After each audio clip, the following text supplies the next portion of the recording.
onde vem esse termo Nova Ordem Mundial? Então, é esse planejamento dos Found Fathers A primeira vez que essa ideia foi citada, essa ideia vem de um texto que é uma transcrição de uma profecia da Sibila de Cuma. Não sei se a galera já ouviu falar nisso. Não. A Sibila de Cuma foi era uma das maiores profetisas, né, que a gente pode chamar assim, do mundo antigo. E ela ficava lá no templo de Apolo, lá no oráculo de Delfos, né? Sim. Então lá na Grécia tem uma cidade chamada Delfos, e aí lá tem o templo de Apolo, e no templo de Apolo você tinha as profecias do oráculo de Delfos, eles chamavam isso do umbigo do mundo. E vários imperadores e reis do mundo todo iam lá para ouvir o que o oráculo tinha para dizer. E aí, um desses oráculos da Sibila de Cuma, ela falava que quando chegasse a hora certa e se alinhassem todos os astros e os planos, seria instaurada uma novus ordem seclorum, né? Isso foi traduzido para latim, né? Então, ali surge essa primeira expressão da ideia de uma nova ordem mundial. Vem de uma profecia. E essa nova ordem mundial é uma república, um sistema global desse rei filósofo aí que muitas sociedades secretas tentam fazer vir à tona, achando que isso aí vai ser um bem para a humanidade, vai acabar com todas as tiranias e tal. E tem a ver com aquela ideia, né, que eles simbolizam o Capricórnio, que é o bode, e a resistência, resistir à tirania, derrubar os tiranos, entendeu? Então tem a ver um pouco com isso. Acho que isso é o oráculo de Delfos, né, o templo de Apolo. O Apolo tem muito a ver também com a estrela Sírius, né? Porque o Apolo, ele, ao mesmo tempo que ele é o deus da luz do conhecimento, ele traz o sol à tona, né? Mas ele também é o deus da morte súbita, da guerra, a palavra polêmica tem uma relação com Apolo. E na Bíblia, a gente tem no livro do Apocalipse um cometa chamado Absinto, que cai na terra, perfura o poço do abismo. Absinto, o nome da bebida. É, da bebida. E aí... Em inglês o nome é estranhão, né? Wormwood, né? Parece que é verme de madeira, né? Wormwood. Eu demorei muitos... Eu vi os caras pregando em inglês.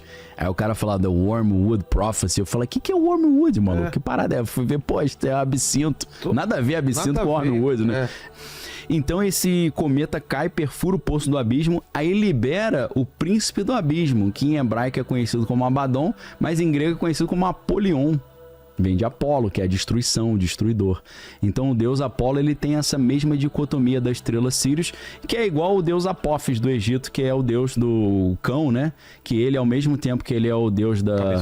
Cabeça de cão. Ele é, ao mesmo tempo que ele controla o acesso ao inferno, ao mundo dos mortos, assim como Cérbero, né? Aquele cão de 3 cabeças. E ele, além de controlar o acesso ao mundo dos mortos, ele também controla os segredos ocultos. Então ele é um símbolo muito importante do esoterismo, da sociedade secreta, né? Esoterismo com S, né?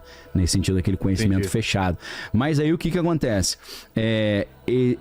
Enquanto o cristianismo era hegemônico, eles escondiam esse segredo. Agora eles estão abrindo esse segredo.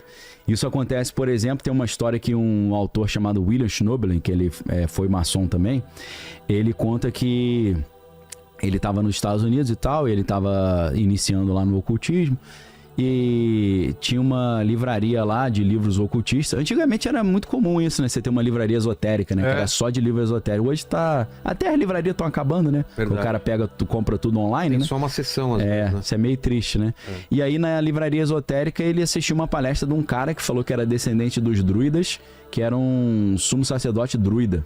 Que a família dele saiu da Inglaterra na época da colonização, foi morar nos Estados Unidos, e eles eram druidas escondidos eles praticavam o druidismo na fazenda dele no topo da montanha lá quietinho. Publicamente eles se passavam como cristãos, né? Pra não morrer, né? Aí o que aconteceu?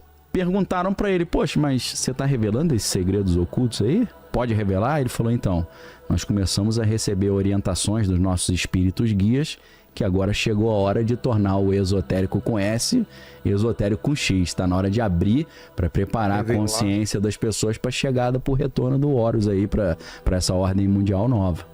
Para preparar. E tem papo dos hippies, da era de Aquário, a era... isso aí. Também tem a ver. Entendeu?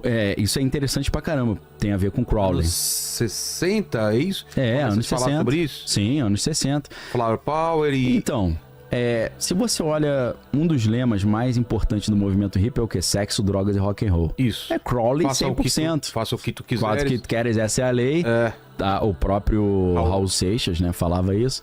Falava da sociedade alternativa, né? Então, Viva. vamos falar sobre isso. Legal, isso é legal pra caramba. Como que começa a surgir esse papo de liberdade sexual, drogas e tal? Então, o Crowley, quando ele foi pro Egito, na lua de mel, e a esposa começou... Estamos falando de que época isso? Cara, isso aí acho que é 1800 ainda. Porra! Finalzinho, deve ser 1890 e tal, é final do século XIX. Coloca lá. Se vocês quiserem... Foto do rapaz. Conferir aí, dá até ver a data também. Também vê a data. Isso é facinho de achar, né? Bota lua de mel, Crowley, Egito, você vê a data. O que acontece? Ele recebe... Imagina, o cara tá com a noiva ali, com a esposa, e ela incorpora uma entidade e começa a falar: você foi escolhido para ser o apóstolo da nova era. Os deuses do Egito te escolheram para você pregar essa mensagem. Aí o cara, poxa, é uma responsabilidade, né? E a entidade que a esposa canalizou era um arauto de Horus, um representante de Horus. E aí ela fala para ele, senta aí e anota tudo que eu vou te falar. Ele anota o livro da lei dele, que tem o Telemann, que faça o que você quiser, essa é a lei. Esse é o cara? É um dos visuais do Crowley, né? Ele tem várias fases, várias imagens. Eu vi uma mais velha dele. Você vê que essa ele tá com um negócio ali meio egípcio, né? Parece egípcio. um faraó. Então o Crowley, que vem de uma família evangélica, né? Só que era uma família evangélica muito radical, né? Muito, não pode fazer nada, né? Só que é uma família evangélica e ficou rica vendendo bebida, pô. O quê? Eles tinham uma... Porra, aí? Ele tinha destilava bebida, pô. É um negócio... Total. Se eu fosse... A mãe falava, se fosse hoje, não pode jogar esses videogames aí de GTA, não. Ele fala, mas você vende bebida, pô. Você quer o quê? Então você já tinha uma brecha, né? Acho que a família... Total. E o moleque era meio... O Aleister Crowley, criança, ele era meio atacadinho. Aí a mãe falava, você é uma besta, você é a besta, você é a besta. Aí ficou tudo besta. Ele falou, sou a besta do Apocalipse, então. Entrou na cabeça ele se apresentava como a besta 666. Era o Tomegatherion, que é em grego, que é a grande besta. Então, o que acontece com esse cara? O cara era um gênio. Dizem que ele sabia de cabeça a Bíblia inteira, recitava a Bíblia inteira. Ele foi estudar literatura em Oxford, ele era alpinista também, ele era poeta, ele tinha uma série de facetas, né?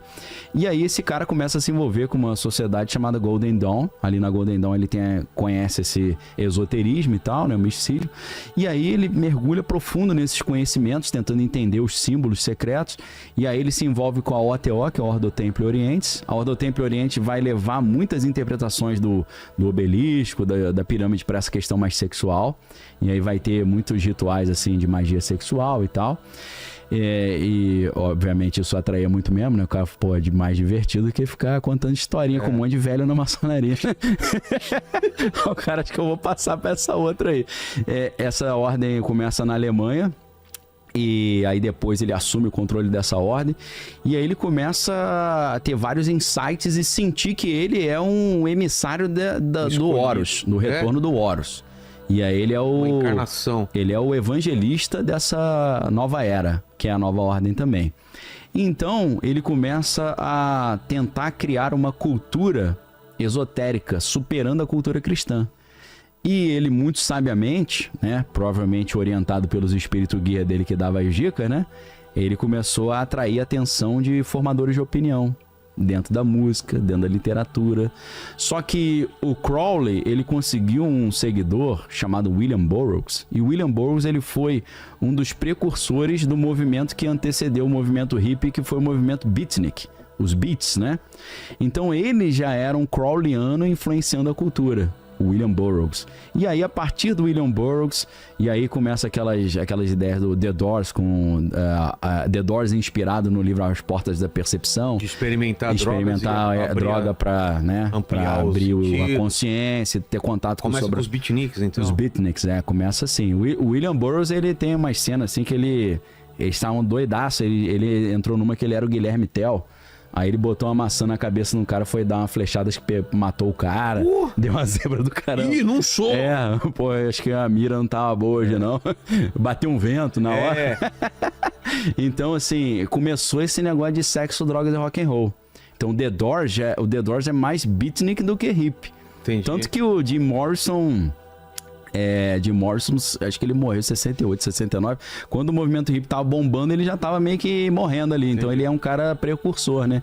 E o Jim Morrison tinha muito aquele negócio do xamanismo, né, da questão indígena, né, os cultos ali dos nativos americanos e tal. Então, o Crowley, ele consegue fazer uma propaganda muito bem feita dessa doutrina, do Telemann. Telemann, que é o amor é a lei, faça o que você quiser, essa é a lei. Isso fica impregnado no cinema, com o Mágico de Oz. O Mágico de Oz é totalmente crowleyano. Mágico de Oz? Pô. Por quê? Porque Oz é uma gíria pra Austrália, né? Que o australiano, ele não fala Austrália, ele fala Oz. Austrália. Então, os caras falam oeste da Austrália, West Oz. Oz. Os caras acham que é Austrália, mas não é. Oz é um conceito crowleyano, que ele tem o Liber Oz, o livro de Oz, que é uma entidade, porque Oz significa força em hebraico, né? E até a coluna na maçonaria, né? Eles têm as duas colunas na entrada, que é a coluna de Jaquim e Boaz, que são as duas colunas que tem na Bíblia, isso. No Templo de Salomão, Deus falou, construa duas colunas na entrada, uma vai ser chamada Jaquim e a outra Boaz. Boaz Boaz em hebraico e B-Oz é a mesma coisa, né? Na verdade, em hebraico está escrito B-Oz. B é no e Oz é força. E Jaquim é nele está. Então, as duas colunas Jaquim e Boaz significa nele está a força. Sim. Então, o conceito de Oz é um conceito crowleyano. No Mágico de Oz, quando você olha a simbologia do Homem de Lata, o leão... Tem as bruxas, né? Tem as bruxas? A bruxa do bem, a bruxa do mal. A menina é levada acho que é Dorothy, né? A Dorothy, sim, com o cachorro para um outro mundo. Sim. Nesse outro mundo tem um cara que domina, sim, que é mau ou não?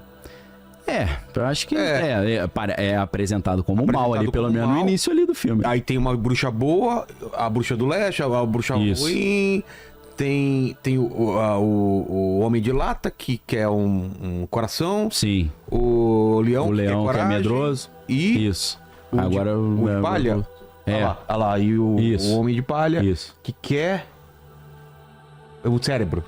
Sim. Qual que é eu acho que é isso, né? Então, mas qual seria a ideia? Então, ela representaria o que? Essa busca de conhecimento, essa busca de entender o segredo, né? Entender quem domina, quem que tá por trás. E quando chegar lá... É como se fosse uma alquimia. É uma ascensão, como se fosse a jornada do herói. Sei. É uma ascensão alquímica que tem dentro dos ritos iniciáticos, né? A Dorothy está fazendo isso, tanto que ela descobre o que tá por trás da cortina. E ela descobre ali quem tá... a manivela que tá tocando, né? E aí você vai descobrir que é a luz sem fim, que, né, pro Crowley é o Lúcifer que vai trazer o Horus à tona, né? O Lúcifer é essa consciência luciférica, né? Que vai trazer o esclarecimento, né? Como se fosse a árvore do conhecimento do bem e do mal. Então o Crowley, ele começa a doutrina crowleyana telêmica, ele como um bom apóstolo dos emissários de Horus, ele conseguiu divulgar isso tudo de forma subliminar. E nas músicas, pop, né, cara? Que é a Porque uma coisa é o Crowley chegar no meio de uma praça lá no Hyde Park, lá na Inglaterra, e falar, o seguinte, agora é telema, tá? Lá. Aí o cara fala, meu irmão, isso é palhaçada. Agora, você vê um filme, tu escuta uma música, daqui a pouco você introjetou aquilo, porque quando você escuta um discurso religioso, seu espírito crítico tá aguçado. Você fala, não quero, não aceito. Mas quando você vê um filme, você tá com a sua resistência baixa, você tá com a guarda baixa. Aí as mensagens vão se impregnando. Aí você vê aquele... A capa do disco dos Beatles. Dos Beatles lá, do Sgt. Pepper's, tem a foto dele ali. Né? Acho que o mais crowleyano ali era o John Lennon. A Yoko Ono também era bem esotérica, né? Então o John Lennon traz o Crowley pra conversa. Nos Rolling Stones você tem aquele álbum Goat's Head Soup, que é sopa de cabeça de bode, acho que deve ter essa capa aí também.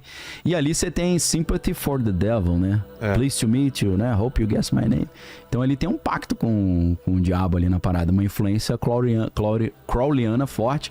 David Bowie também. David Bowie sempre, na fase inicial, ele botava assim a árvore da vida, da Cabala, que é muito importante pro Crowley e pra Sociedades Secretas também, porque vai ter toda essa estratégia da ascensão alquímica ali, como o cara cresce, né? Então, você vê até uma Ariana Grande da vida, né? Tem um dos primeiros clipes da Ariana Grande que bombaram, tem um cara assim, um sacerdote com uma roupa meio judaica, com aquele peitoril judaico. Sim. E ela tá dentro de uma nave espacial e ela não consegue ligar a nave. Aí ela pega uma árvore da vida, assim, da cabala, encaixa na nave, a nave liga e... É tipo assim, ó, com isso aqui tu decola, hein? Entendeu? É a chave. É a chave pra ligar o motor do sucesso. Então, o Crowley, ele... Ah, lá. Ali, Onde ó, tá? é o careca lá na ponta esquerda ali, ó. Ah, lá em cima, o segundo da esquerda pra direita lá em cima. O barbudo e depois tem o barbudo eu não lembro quem é, não. Tá. Não sei se é o Bakunin, que é o anarquista, né? Mas você tem ali, ó, o Aleister Crowley é esse careca ali. Entendeu? Você tem o Edgar Allan Poe, que tem uma história... O Edgar Allan Poe tá no meio certinho ali, o bigodinho. Tá vendo? O bigodinho, o cabelinho meio puladinho, é o Edgar Allan Poe. Lá em cima, é verdade. Do outro lado você tem um Bob Dylan, que tem uma história sinistraça. Por quê? Não sei. Pô, o Bob Dylan deu uma entrevista, acho que em 2013. Ele não gosta de dar entrevista, mas ele teve que dar porque ele escreveu um livro e a editora obrigou ele a dar entrevista pra divulgar o livro. Ele deu uma entrevista pro 60 Minutes, eu não lembro o nome do entrevistador, e o cara fala assim... Pô, você tá rico pra caramba, por que você ainda faz show? Aí ele fala, é meu compromisso, né? Isso aí você acha no YouTube fácil. Aí ele fala, compromisso com quem? Ele com um cara lá, né? Com um chefe. Ele, que chefe? O cara que manda no mundo. Aí ele fala, em qual mundo? Ele fala, nesse mundo e no mundo que a gente não consegue ver. Aí ele fala, mas quem é esse cara? Ele fala, pô, o diabo, pô. Ele manda na lata, assim. Manda, o diabo. Mas não tá em tom de brincadeira. Não, o cara não brinca, né? Se você conhece ele, você sabe que ele não é um cara de brincadeira, não é fora da personalidade dele. Aí você vê... Nessa época vem muito papo, né? De pacto com o demônio. Pacto. A história dele lembra um pouco aquela história lá do A Encruzilhada, né? Que é do Robert... Esqueci o sobrenome, mas Robert Johnson, né, que é o Ralph Macchio, parece até o Steve Vai ali, que é o meu garoto do diabo, né, que vai o duelo de guitarra ali com o Ralph Macchio. Então, a história do Bob Dylan é meio assim, porque é um cara do interior dos Estados Unidos, o nome dele é Robert Zimmerman, né, ele tirou o Zimmerman, deixou o Dylan, talvez para tem muito antissemitismo nos Estados Unidos, né, pra não dar na cara que é judeu ali, né, pra ficar mais tranquilo, ainda mais indo pra Nova York, cidade grande, né? Então, um jovem na cidade grande tem que tomar cuidado com tudo, né? E aí, dizem que ele era um cara assim que não tinha talento, sei o quê. Aí ele foi pra Nova York, voltou monstro da composição, gênio. E aí os caras, nessa mesma entrevista, o cara fala, por que você não compõe mais, assim, aqueles grandes sucessos? Ele falou, não consigo mais. Ele falou, não consegue por quê? Ele falou que não era eu, não. Não era eu, não. Era outra coisa que... Uma ajuda. Ele tinha ajuda. Aí até certo ponto. Porque cumpriu o combinado ali, né? Então acho que o combinado era, vou te ajudar até aqui, daqui pra frente. Tu continua fazendo o show pra divulgar a nossa mensagem. Espírito guia lá. Mas também não precisa fazer mais música nova, não, que não precisa. Você já tá podre de rico aí. Então aí eu não posso parar, por quê? Por causa dos meus compromissos. Compromisso com quem? Com o comandante. Com que comandante? O desse mundo e do que a gente não vê. Que é esse cara? Ele fala, o diabo lá, pô. Ele manda essa. Mas o Crowley tava metido em muitas coisas, né? Até do Abraham Lincoln, foi ele que fez o rito. Fez o rito. Aí ele fez vários ritos que deu zebra, né? Que deram zebra, né? O que, por exemplo? O rito no Lago Ness, pô. O que ele tentou fazer? Ele não comprou aquela mansão lá do Lago Ness, fez um rito de abertura de portal brabérrimo. Aí abriu o portal, liberou as entidades. Não mandou de volta. Aí o bicho ficou solto ali. Dizem que o monstro no Lago Ness é a entidade que ele invocou, que fica ali atormentando a galera na região. Aí o Jimmy Page, do Led Zeppelin, que é 100% Crowleyano também, explícito. Comprou. Você tem até os símbolos da telema nos álbuns do Led Zeppelin. Comprou a mansão ali no Lago Ness, mas falou que teve que vender, que tinha uma vibe muito estranha ali. Depois que ele comprou essa mansão, várias tragédias aconteceram na vida dele e do Robert Plant. Robert Plant perdeu o filho com uma doença inexplicável. Até hoje ninguém sabe o que o filho dele teve. Então, assim, é uma história estranhíssima, né? E ele dizia que... como é que... Tem umas entrevistas que fala, pô, como é que você fez pra compor Stairway to Heaven? Stairway to Heaven tem tudo a ver com as escadas de Jacó dentro do esoterismo, né? Qual que é? No esoterismo, na árvore da vida, tem duas colunas, né? Tem o pilar da mãe, do pai e tal. Uma das colunas eles chamam de... O que é? Então, cada símbolo desse é símbolo de um dos membros da banda. Do Led Zeppelin? Você tem o Jimmy Page, você tem o John Paul Jones, o Robert Plant e o John Borra. John Borra morreu, né? Acho que é... Alcoolismo? Alcoolismo, de álcool. E o que significa cada símbolo? Eu não sei interpretar esses símbolos, não. Essa eu vou ficar devendo. Tá. Mas eu já estudei isso, mas não me lembro. Mas é como se fosse um sigilo. um sigilo... Você manja, você sabe que é Claro, sigilo, claro. né? Pra quem não sabe o que é sigilo é o seguinte. Sigilo não é... É segredo também, mas não... Não nesse sentido. Não nesse sentido. Chama-se sigilação, né? Ou forma pensamento. É uma magia que você faz um desenho e esse desenho ele cria uma consciência e essa consciência adquire como se fosse uma vida própria e cumpre a missão para a qual foi dado, né? Isso no ocultismo principalmente na magia do caos. A magia do caos é uma magia mais moderna, mais simples de fazer, né? O Alan Moore, vários autores ali de Sim, que quadrinhos. são telêmicos também, né?